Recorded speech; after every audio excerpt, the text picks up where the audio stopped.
Alam nyo, minsan ang pinakamalaking classroom ay ang mundo mismo. Bata pala ako, mahilig na akong maglakbay. No? Hindi lang para mamasyal, kundi matuto. Para matuto. Mula sa iba't ibang bayan, probinsya, syudad, hanggang sa iba't ibang bansa. Dala ko lagi ang aking boses, ang aking kwento at ang aking pananabik na makakilala ng mga tao, kultura, kasaysayan at karanasan. Sa bawat lugar na napupuntahan ko, mayroon akong natututunan. Oo. Tulad dito sa Scotland, no? Alam niyo, sa Bataan, natutunan ko na yung halaga ng, siyempre, pinagmulan, no? Sa Maynila, natutunan ko ang tapang ng pakikipagsapalaran. At sa iba't ibang probinsya ng Pilipinas, nakita kong tunay na galing, talento at puso ng mga Pilipino. Sa ibang bansa, nakita ko lagi yung gaano kalawak ang mundo, no? At kung gaano kabilis ang pagbabago, kung gaano kahalaga na hindi tayo nakakulong sa isang pananaw lamang. Kaya para sa akin, ang travel ay hindi luho. Ang travel ay learning, education, investment, transformation. Lalo na ngayon sa digital AI world, no? Yung mga estudyante, kailangan nilang makakita ng mundo. Kailangan nilang maranasan ng mundo. Kailangan nilang maintindihan kung paano gumagana ang buhay sa labas, sa labas ng apat na sulok ng classroom. Dahil ang edukasyon ay hindi yan memorization. Ito ay observation, interaction, adaptation, imagination, at higit sa lahat, application.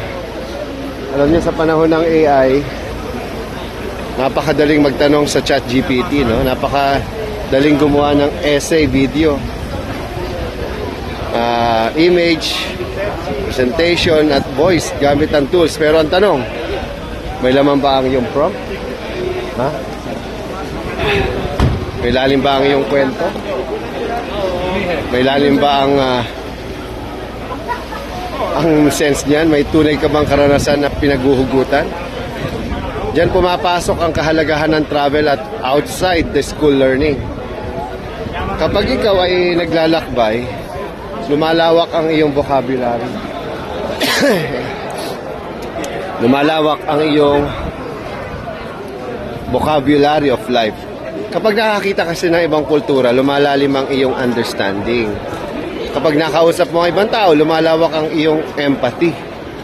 No? Kapag naranasan mo ang ibang sistema, natututo kang magtanong. Bakit sa kanila ganito? Diba? Bakit sa atin hindi? Anong pwede nating matutunan? Anong pwede nating baguhin? Anong pwede nating iuwi sa Pilipinas? Alam niyo, sa digital world information, diba? Sa digital world, tandaan niyo, information is everywhere. Pero wisdom is not automatic. Hindi porket may internet ka, marunong ka na. Hindi porket gumagamit ka ng AI, creative ka na. Dami dyan, mga slap talaga. Sorry ha. Pero hindi porket mabilis ka mag-research o mag-search, malalim ka na mag-isip. Okay? Ang tunay na talino sa panahon ngayon ay nasa kakayahan mong pagsamahin ng technology at humanity. AI can give you information, but travel gives you perspective. AI can generate ideas, but experience gives you meaning. AI can help you create content, but the world gives you stories worth telling. Kaya naniniwala ako na ang mga estudyante ngayon ay dapat dalhin sa mga museums, no? Sa mga historical sites, sa farms, studios, factories, radio station, tech hubs, cultural communities. Sa mga airport, train stations, ports, mountains, beaches, at iba pang totoong lugar kung saan ang buhay ay nangyayari. Okay? Dapat silang matutong makinig sa mga kwento ng matatanda. Dapat sila makakita ng tunay na trabaho. Dapat sila makaranas ng ibang kultura. Okay? Dapat sila matutong magtanong, hindi lang sumagot. Okay? Dapat silang maging curious, hindi compliant. Hindi lang compliant dahil sa mundo ng AI, ang pinakamahalagang skill ay hindi lang ang paggamit ng tool. Ang pinakamahalagang skill ay tunay, ang pagiging tunay na tao. Na may puso, na may malasakit, tao na may karanasan, tao na may paninindigan, tao na marunong gumamit ng teknolohiya. Okay? Ito yung tinatawag kong Pochology of Travel and Learning. Lumabas ka para lumawak ka, makinig ka para lumalim ka, maglakbay ka para makita mo kung gaano kalaki ang mundo at kung gaano kalaki ang pwede mong magawa sa mundo. Hindi kailangan mayaman ka para matuto sa labas ng school. Pwede ka magsimula sa sariling barangay, sa sariling bayan, sa sariling probinsya, sa palengke, sa simbahan, museum, sa bundok, no? Sa lumang gusali, tulad nito. Sa buhay ng ordinaryong Pilipino. Dahil bawat lugar ay may leksyon, bawat tao ay may kwento, bawat biyahe ay may aral, at bawat karanasan ay pwedeng maging binhi ng pangarap. Kaya sa mga estudyante, guro, magulang at leader ng edukasyon, ito ang aking hamon. Huwag nating gawing kulungan ng classroom. Gawin natin itong launchpad. Huwag nating gawing puro grades ang education. Gawin natin itong paghahanda sa tunay na buhay. At huwag nating turuan ng kabataan na kabisaduhin lang ang mundo. Turuan natin silang tuklasin ito.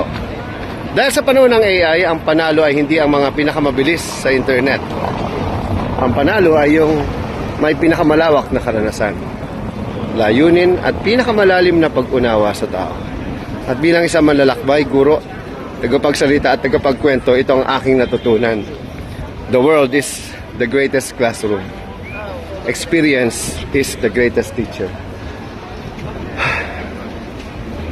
And your voice becomes more powerful when it carries the wisdom of places you have seen, people you have met, and stories you have lived. Kaya maglakbay, mag-aral, magtanong, makinig, mamangha, at gamitin ang AI, hindi para palitan ang karanasan, kundi palawakin ang epekto ng iyong karanasan dahil ang tunay na edukasyon na hindi lang nangyayari sa school.